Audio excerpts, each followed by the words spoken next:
Hello all welcome to M N D with film 'Lenin'. Akhil Akkineni title role play చేసిన film ఇది. Kishore Abburi direct చేశారు. And Nagavamsi and Nagarjuna కలిపి ఈ సినిమాని ప్రొడ్యూస్ చేశారు. సో, ఈ సినిమా స్టోరీ ఏంటి అనేది ఆల్మోస్ట్ ట్రైలర్‌లోనే చెప్పారు. కాకపోతే కొన్ని ట్విస్ట్స్ మాత్రం we should be watching it in theatres. అయితే సినిమా హోల్ క్రక్స్ పాయింట్ ఏంటంటే, మహాభారతంలో అభిమన్యుడిలా ఎంటర్ అయిన హీరో తర్వాత అర్జునుడిలా మారి ధర్మరాజులా బయటపడతాడు. ఇది ఓవరాల్‌గా సినిమాని సింగిల్ లైన్‌లో చెప్పాలి అంటే ఇది కథ. సో, అభిమన్యుడు అర్జునుడిలా ఎందుకు మారాడు? లేదంటే అర్జునుడు ధర్మరాజులా ఎలా బయటపడ్డాడు? అనేది సినారియోస్ అనమాట. సో, రైటింగ్ పరంగా చూసుకుంటే 'Kishore Abburi' put a lot of efforts. అంటే ఇప్పుడు ఇన్ని క్యారెక్టర్స్ ఇప్పుడు 'శివాజీ రాజా' క్యారెక్టర్ ఒకటి గాని, లేదంటే 'ప్రమోద్ పంజు' ప్లే చేసిన 'లెనిన్' ఫ్రెండ్ క్యారెక్టర్ గాని, లేదంటే 'ఈశ్వరీరావు' క్యారెక్టర్ గాని, 'ఈశ్వరీరావు'కి ఒక బ్రదర్ ఉంటాడు. ఆయన క్యారెక్టర్ గాని, 'శ్రీనివాసరావు' అని ఆయన ప్లే చేసిన క్యారెక్టర్. అండ్ ఆ విలన్ క్యారెక్టర్స్ 'బ్రహ్మాజీ' క్యారెక్టర్, 'శత్రువు' క్యారెక్టర్. సో, సినిమాలో అంటే ఇప్పుడు 100 మంది కౌరవులు అన్నట్లుగా లిటరల్లీ ఒక 10-15 కీ క్యారెక్టర్స్ ఉంటాయన్నమాట సినిమాలో. 'రామ్‌కి' గారు గాని వీళ్ళందరూ ఇలాగా. సో, ఆ 10, 20 క్యారెక్టర్స్ అందరికి కూడా ఎస్టాబ్లిష్‌మెంట్స్ రాసుకోవడం గాని, అందరికీ ఒక స్టోరీ రాసుకోవడం గాని, అంటే సినిమాలో ఏ ఏ ఒక్క క్యారెక్టర్ కూడా అరే! వీళ్ళు అనవసరంగా ఉన్నారే. It could be getup scene గావచ్చు, లేదంటే అతను బ్రో అని చెప్పేసి పాపులర్ కదా! అతను గావచ్చు. ఇలాంటి కైండ్ ఆఫ్ యాక్టర్స్ అరే! ఇంతమంది ఆర్టిస్ట్‌లున్నా గూడా ఎవరు గూడా వీళ్ళు అనవసరంగా ఉన్నారు సినిమాలో just for the sake of it ఉన్నారని అనిపించదు. Everyone has a sense to the film. So, ఆ రైటింగ్ అనేది should be appreciated for sure. కాకపోతే ఆ రైటింగ్ అనుకున్నది తను కంప్లీట్‌గా ఆన్ స్క్రీన్ చూపించగలిగాడా అంటే అక్కడ చాలా తడబడ్డాడు. దీనికి మరి లెంత్ ఇష్యూస్ అనుకోని టీమ్ ఒక కాల్ తీసుకొని చాలా సీక్వెన్సెస్ కట్ చేసేసారా? లేదంటే ఆ రాసుకున్న దాన్ని తనే ఆన్ స్క్రీన్ ప్రొజెక్ట్ చేయలేకపోయాడా అనేది తెలీదు గానీ, there are lots of things that were unfinished అనిపిస్తాయన్నమాట. సీ అంటే స్పెసిఫిక్‌గా ఏదన్నా ఇప్పుడు చెప్పేస్తే రివీల్ అయిపోతున్నట్టు అనిపిస్తది గానీ, ఇప్పుడు ఒక 'రామ్‌కి' క్యారెక్టర్ ఉంటది. ఆల్ ఆఫ్ ఎ సడెన్ అది కనపడకుండా ఎళ్ళిపోతది. What happened to him? అసలు యాక్చువల్‌గా సినిమాలో ఒక కీ క్యారెక్టర్ ఎస్టాబ్లిష్‌మెంట్ లాంటిదయింది. సో, అది సడెన్‌గా మిస్ అయిపోద్ది. అండ్ అన్నిటికంటే చాలా ఇంపార్టెంట్ 'ఈశ్వరీరావు' క్యారెక్టర్. సో, ఆవిడ క్యారెక్టర్‌కి ఒక 2 ట్రాన్స్‌ఫర్మేషన్స్ ఉంటాయి. ఆ 2 ట్రాన్స్‌ఫర్మేషన్స్ ఎందుకు జరిగాయి? లేదంటే ఆ ట్రాన్స్‌ఫర్మేషన్‌కి ఆవిడకి ప్రేరేపించిందేంటి? ఇన్‌స్పైర్ చేసిందేంటి?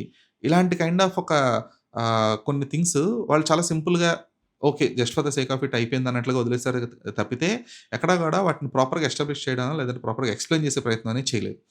అలాగే ఇలాగ, ఇలాగ మల్టిపుల్ క్యారెక్టర్స్ ఆహ్, ని అంటే వాళ్ళ పొటెన్షియల్‌నో లేదంటే వాళ్ళ క్యారెక్టర్‌కున్న ఒక డెప్త్‌నో ఎస్టాబ్లిష్ చేయడమో లేదంటే దాన్ని ఒక క్యారెక్టర్ ఆర్క్‌ని ప్రాపర్‌గా యుటిలైజ్ చేసుకునే ప్రయత్నం జరగలేదనమాట ఇక్కడ. సో, అందువల్ల ఏదైతే ఒక థ్రెడ్‌లాగా అల్లుకున్నాడో లిటరల్లీ ఒక స్పైడర్ వెబ్‌లాగా ఉంటదనమాట.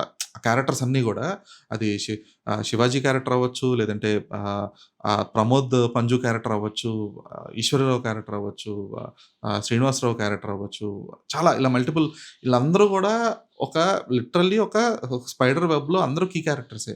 అయితే ఏదైతే వెబ్ అల్లాడో, ఆ అల్లిన వెబ్‌ని ఎప్పుడైతే ఆ వెబ్ కంప్లీట్‌గా అంటే అంటారు గదా! చిక్కుముళ్ళు వేయడం సులభం. ఆ చిక్కుముళ్ళను విడదీయడం అనేది కష్టం అని జెప్పి. అక్కడ చాలా కష్టపడ్డాడనమాట ఆ 'బూరి'. సో, ఏవైతే క్యారెక్టర్స్ ఇవన్నీ ఎస్టాబ్లిష్‌మెంట్స్ ఇవన్నీ అప్పటికంటే లిటరల్లీ ఫస్ట్ హాఫ్ అంతా కూడా జస్ట్ క్యారెక్టర్ ఎస్టాబ్లిష్‌మెంట్స్ కోసమే తీసుకున్నాడు. క్యారెక్టర్ అండ్ స్టోరీ ఎస్టాబ్లిష్‌మెంట్ కోసం. అంత టైం తీసుకొని ఆల్‌మోస్ట్ ఒక 1 అవర్ 15 మినిట్స్ దాకా తీసుకొనుంటాడు. ఆ 1 అవర్ 15 మినిట్స్‌లో గూడా ఎస్టాబ్లిష్‌మెంట్స్ అనే ఏది గూడా ఆడియన్స్‌ని కనెక్ట్ అవ్వదు. అది one of the major miss. So, but ఆ ప్రతి క్యారెక్టర్‌కి ఒక పే ఆఫ్ ఉంటుంది. పే ఆఫ్ అంతా కూడా సెకండ్ హాఫ్‌లో అరే! రాసుకున్నాడు గదా! లేదంటే ఇక్కడ బాగా ప్లేస్ చేశాడు గదా! స్పెసిఫిక్‌గా 'ప్రమోద్ పంజు' క్యారెక్టర్ ఏదైతే ఉందో దాని ట్రాన్స్‌ఫర్మేషన్ అనేది బావుంటుంది. కాకపోతే ఇట్స్ నాట్ న్యూ. అంటే ఓకే. దీనికోసమే కదా! అనిపిస్తే తప్ప ఓహో! దీనికోసమా అని జెప్పేసి మనం ఒక షాక్ అయ్యే కైండ్ ఆఫ్ ఒక ఫ్యాక్టర్ మిస్ అయిందనమాట. సో, ఇలాంటి కైండ్ ఆఫ్ విషయాల్లో 'కిషోర్ అబ్బర్' ఇంకాస్త కేర్ తీసుకొని బేసిక్‌గా ఈ సినిమాకి కొంచెం రన్ టైమ్ లెంత్ అవసరం. అంటే మామూలుగా మోస్ట్ ఆఫ్ ద ఫిల్మ్స్‌కి మనం అరే! ఇంకొంచెం కట్ చేయాల్సింది. ఇంకో 10 మినిట్స్ తక్కువ ఉండాల్సింది, 20 మినిట్స్ తక్కువ ఉండాల్సింది అంటాం గదా! బట్ ఈ సినిమాకి లిటరల్లీ ఇంకో 15, 20 మినిట్స్ ఉండొచ్చు. ఎందుకంటే ఉన్న నంబర్ ఆఫ్ క్యారెక్టర్స్‌కి దాని ఎస్టాబ్లిష్‌మెంట్, దాని క్యారెక్టర్ ఆర్క్స్, దాని పే ఆఫ్స్ అని చాలా క్రూషియల్. సో, తనకి ఉన్న రన్ టైమ్ ఇష్యూస్ వల్లనో లేదంటే సరిగ్గా రాసుకున్నాడా? లేదంటే రాసుకున్నది కరెక్ట్ చేసేసారో తెలీదు గానీ, ఇంకొంచెం 15, 20 మినిట్స్ అతనికి 'కిషోర్ అబ్బూరికి' ఇచ్చుండుంటే గనక he he might have explored those characters well అనిపించిందనమాట. So, I don't know whose decision was that. But అక్కడ కిషోర్ అబ్బూరిని బ్లేమ్ చేయడానికి కూడా కంప్లీట్‌గా చేయలేము. ఎందుకంటే అక్కడ రాతలో అతను బాగా రాసుకున్నాడు. ప్రతి క్యారెక్టర్‌కి ఒక బ్యాక్ స్టోరీ ఉందో, లేదంటే ప్రతి క్యారెక్టర్‌కి ఒక ఆర్క్ ఉందనేది కనిపిస్తుంది. కాపోతే ఎఫర్ట్ కనిపిస్తుంది గానీ, ఆ క్యారెక్టర్ ఎస్టాబ్లిష్‌మెంట్ అనేది అక్కడ మిస్ అవుతుందనమాట. సో, ఇలాంటి విషయాల్లో కిషోర్ అబ్బూరిని not we can't blame him completely. But at least అతని ఎఫర్ట్స్‌కి అతను చాలా పెద్ద కథ ఇది యాక్చువల్‌గా. నిజంగా మహాభారతం అంత కథ. సో, ఆ మహాభారతం అంత కథని అతను అంత చిన్న సినిమాలో చెప్పాలనే ప్రయత్నమే చాలా అంటే చాలా రిస్కీ. సో, దాన్ని అతను చాలా అంటే చాలా నేర్పుతో చేశాడు. కాపోతే ఈ ఏదైతే పేసింగ్ ఇష్యూసో వీటిని కొంచెం మేనేజ్ చేసుకొని ఆహ్, ఆ పెయిన్ పాయింట్ ఏదైతే ఉందో దాన్ని ఇంకాస్త సినిమాలో ఒక పెయిన్ పాయింట్ ఉంటది. ఆ పెయిన్ పాయింట్ అనేది ఆడియన్స్ ఫీల్ అయ్యి, దాన్ని ఆ ఆడియన్స్ త్రూ మళ్ళీ అది హీరో త్రూ ఆ ఆడియన్స్ కనెక్టివిటీ ఉండిందా అంటే లేదనమాట. ఇప్పుడు ఒక హీరోకి ఒక పెయిన్ పాయింట్ ఉన్నప్పుడు, ఆ పెయిన్ పాయింట్‌ని ఆడియన్స్ ఫీల్ అవ్వాలి. అర్రే! హీరోకి ఒక ఇది జరిగింది గదా! అనేది. అది ఇక్కడ ఫీల్ అయ్యే స్కోప్ ఇవ్వలేదనమాట. వెంటనే టక టక టక టక ఎళ్ళిపోతుంటాయి సీక్వెన్సెస్. సో, అందుకే రన్ టైమ్ వాస్ నీడెడ్ అనిపించిందనమాట. But other than that writing ఏవైతే ఆ క్రక్స్ పాయింట్స్ ఉన్నాయో అవన్నీ గూడా రాసుకున్నాడు Kishore. And he should be appreciated for the writing at least. And music was decent. First 2 songs అయితే కంప్లీట్‌లీ ఆహ్, లైక్ అది కొంచెం మాంటేజెస్‌లో తీసుంటే బావుండనిపించింది. కొంచెం అన్నెసెసరీ ఫీల్స్ కూడా వచ్చాయి. బట్ 'శుభమంగళం' అనే సాంగ్ చాలా బావుంది. ఆ 'సోల్ ఆఫ్ లెనిన్‌ని' బీజీఎంలో యూటిలైజ్ చేసుకునే విధానం బావుండింది. యాక్షన్ సీక్వెన్సెస్ గాని, లేదంటే main ah, interval bang and climax సీక్వెన్సెస్‌లో బీజీఎం అనేది బావుండింది. Cinematography was excellent. ఎందుకంటే ఇలాంటి కైండ్ ఆఫ్ ఒక సినిమాకి అలాంటి కలర్ టోన్ తీసుకురావడం అనేది ఆ లేయర్డ్ ఏదైతే స్క్రీన్ ప్లే ఉందో, ఆ లేయర్డ్ స్క్రీన్ ప్లేని ఆ ఫీల్ అనేది ఆడియన్స్ కలిగేలాగా. అంటే ఇప్పుడు ఒక డైరెక్టర్ ఎంత రాసుకున్నా కూడా సినిమాటోగ్రాఫర్ దాన్ని చూపించేదాన్ని బట్టే ఆడియన్స్ విల్ ఫీల్ ఇట్ కదా! సో, ఆ లేయర్స్‌ని ఆడియన్స్ ఫీల్ అయ్యేలా చేసాడన్నమాట cinematographer. So, cinematographer did a beautiful job with 'Lenin'. At the same time lyrics through story చెప్పిన విధానం కూడా బావుండింది. So, the lyric writer should also be appreciated. Performances were good.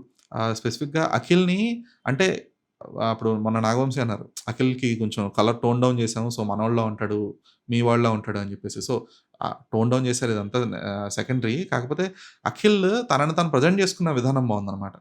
ఆహ్, అంటే ఇప్పుడు ఒక రా అండ్ రస్టిక్ క్యారెక్టర్స్ అనేటప్పటికి మనం మోస్ట్ ఆఫ్ ది కొంచెం అదొక రకంగా చాలా వైల్డ్ క్యారెక్టర్స్‌లా చూపిస్తా ఉంటారు కదా! అట్లా కాకుండా ఒక సింపుల్ క్యారెక్టర్ లాగే ఉండింది అఖిల్‌ది.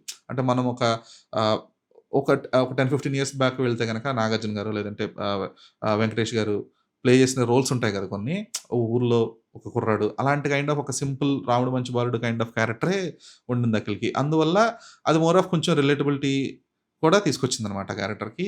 But he still has to shine much. ఎందుకంటే కొన్ని యాక్షన్ సీక్వెన్సెస్‌లోనో లేదంటే కొన్ని ఎమోషనల్ సీక్వెన్సెస్‌లోనో ఇంకా కొంచెం ఆ తడబాటు అనేది కనిపిస్తుంది అఖిల్‌లో. సో, దానికి అంటే ఆ మెచ్యూరిటీ వచ్చింది. ఎక్స్‌ప్రెషన్స్‌లో మెచ్యూరిటీ వచ్చింది. కాకపోతే ఇంకా ఎమోషన్‌ని పండించడంలో ఇంకాస్త కొంచెం బెటర్‌మెంట్ అనేది కంపల్షన్ ఉండిందతనికి. And 'Bhagyashri' was decent. కొన్ని సీక్వెన్సెస్‌లో షీ వాస్ లైక్ ఓకే. అంటే ఇక్కడ ఈ సీక్వెన్స్‌లో పెర్ఫార్మ్ చేస్తుంది కదా! ఇక్కడ ఈ సీక్వెన్స్‌లో ఏమైంది అనే ఒక థాట్ వస్తదనమాట. సో, అది కొంచెం బ్యాలెన్సింగ్ బాగుండాల్సింది. 'Shivaji got a meaty role.'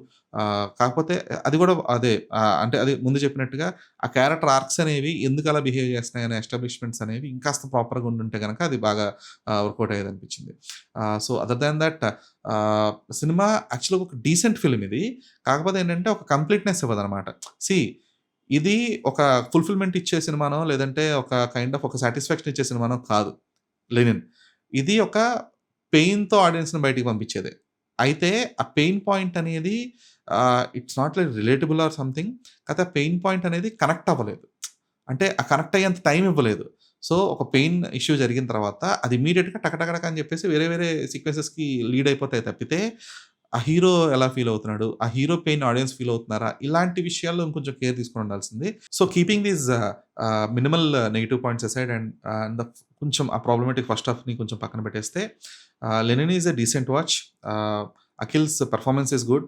ఆహ్, ఆహ్, 'తమన్' బీజీఎం బావుండింది. స్పెసిఫిక్‌గా కొన్ని ఎలివేషన్ షాట్స్‌కి ఇవన్నీ గూడా people will enjoy that mass elevations. ఆ fight sequences were choreographed properly.